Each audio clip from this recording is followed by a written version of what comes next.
भूमिका। सिंध की धरती ने अनेक प्रभु भक्त तथा दरवेश पैदा किए हैं। उन पूर्ण पुरुषों में शाह लतीफ़ भिटाई को प्रतिष्ठित स्थान प्राप्त है। शाह साहब के अद्भुत व्यक्तित्व तथा लोकप्रिय कलाम ने आपको सिंध में ही नहीं बल्कि संपूर्ण संसार के पूर्ण पुरुषों में गौरवमय स्थान प्रदान किया है। एक कामिल दरवेश के नाते शाह साहब ने अज्ञानता के अंधकार में भटक रही रूहों के सामने सच्चे परमार्थी ज्ञान का दीपक जलाया। आपने अपनी संगति में आने वाले जीवों को नश्वर संसार की वास्तविकता से परिचित करवाया, उन्हें मनुष्य जन्म के सुनहरे अवसर का पारमार्थिक महत्व समझाया तथा मायावी जगत के मोह से मुक्त करके उनके हृदय में कुल मालिक का सच्चा प्रेम पैदा किया। शाह साहब ने अपनी पर्वत के समान ऊंची, सागर के समान गहरी, झील के समान निर्मल और रत्नों से भी ज्यादा कीमती फिलॉसफी यानी दर्शन को बिल्कुल सरल और साधारण ढंग से पेश किया है। आपके कलाम में अत्यंत गहरे विचारों का अत्यंत गहरे भावों के साथ ऐसा सुंदर मिलाप नजर आता है जिसे देखकर बुद्धि दंग रह जाती है। दर्शन कहीं भी भावों पर हावी नहीं होता, बल्कि भाव दर्शन को अपनी उंगली थमाकर धीरे धीरे साथ ले जाते हैं। दर्शन को सुंदर और रोचक बनाने के लिए शाह साहब ने इसे प्रेम के रंग में रंगा है। आपके कलाम में प्रेम का भाव प्रधान है और अत्यंत गतिशील है। इस कलाम में जीवन की गति है, यह मृतक की भांति गतिहीन और निष्क्रिय नहीं है। शाह साईं ने अपनी विचारधारा को लोगों तक पहुंचाने के लिए सिंध में प्रचलित प्रेम कहानियों का सहारा लिया। यह आपकी कला का अद्भुत कमाल है कि आपने जनजीवन से संबंधित सर्वप्रिय प्रचलित लोक कहानियों को संसार के श्रेष्ठ रूहानी दर्शन को प्रकट करने का सुगम साधन बनाया। प्रेम कहानियों के रूप में आम लोगों की भाषा में सृजित शाह साहब का दैवी कलाम लोगों में सर्वप्रिय है। जीवन की कठिनाइयों के साथ जूझते हुए उन्हें इससे सांत्वना मिलती है। वे खेतों में हल चलाते हुए, लंबे सफर पर पैदल चलते हुए तथा अन्य अनेक सांसारिक कार्य करते हुए यह कलाम गाकर इससे आनंद लेते हैं। यह कलाम उनके दैनिक जीवन का अभिन्न अंग बन गया है। सिंध के हर मजहब तथा संप्रदाय के विद्वान, अनपढ़, औरत, मर्द, अमीर, गरीब सब इस बात से सहमत हैं कि सिंध की धरती ने जिस महान दरवेश शायर को जन्म दिया है वह हजरत शाह लतीफ़ है। सिंध के लोगों को आपके कलाम का कोई न कोई भाग ज़बानी याद है। हजरत शाह लतीफ़ का कलाम रहस्यमय है। यह कलाम कहानियों के रूप में है, पर इसे सिर्फ कहानियों की तरह सतही रूप से सुनना ठीक नहीं होगा। प्रत्येक कहानी में छिपे अनेक रूहानी तथ्यों की तह तक पहुंचना जरूरी है।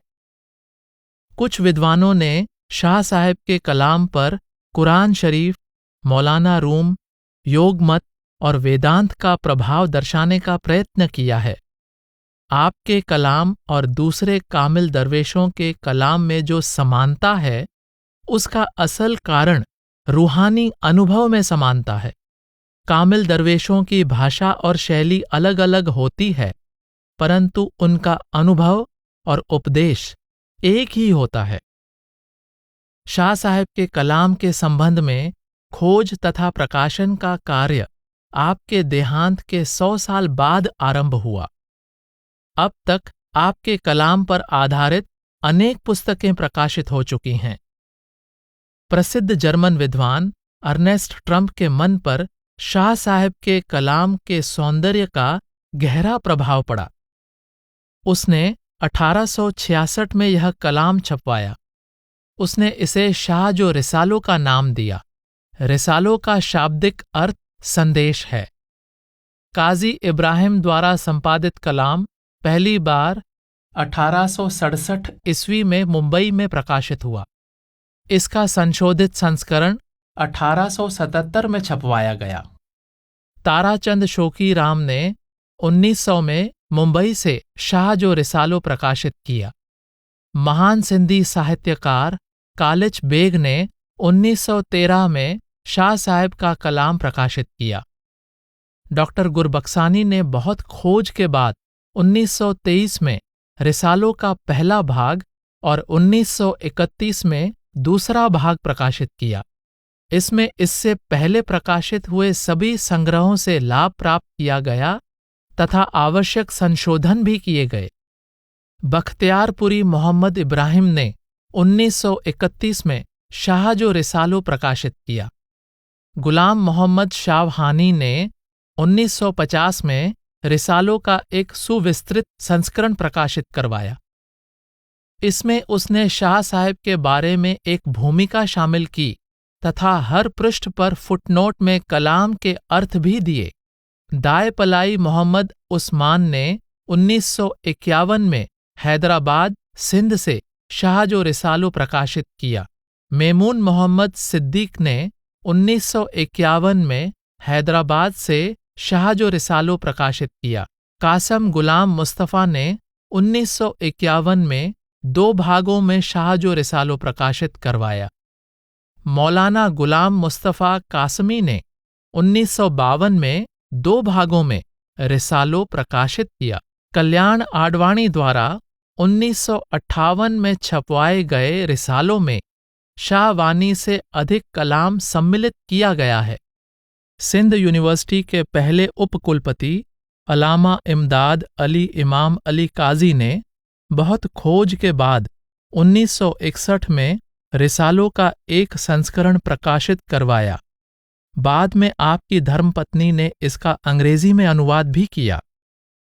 1985 में मोहम्मद याकूब आगा द्वारा संपादित किया गया शाह जो Risalo alias Ganje Latif Abdul Latif Bhitt Shah cultural centre committee Hyderabad द्वारा 3 भागों में प्रकाशित किया गया।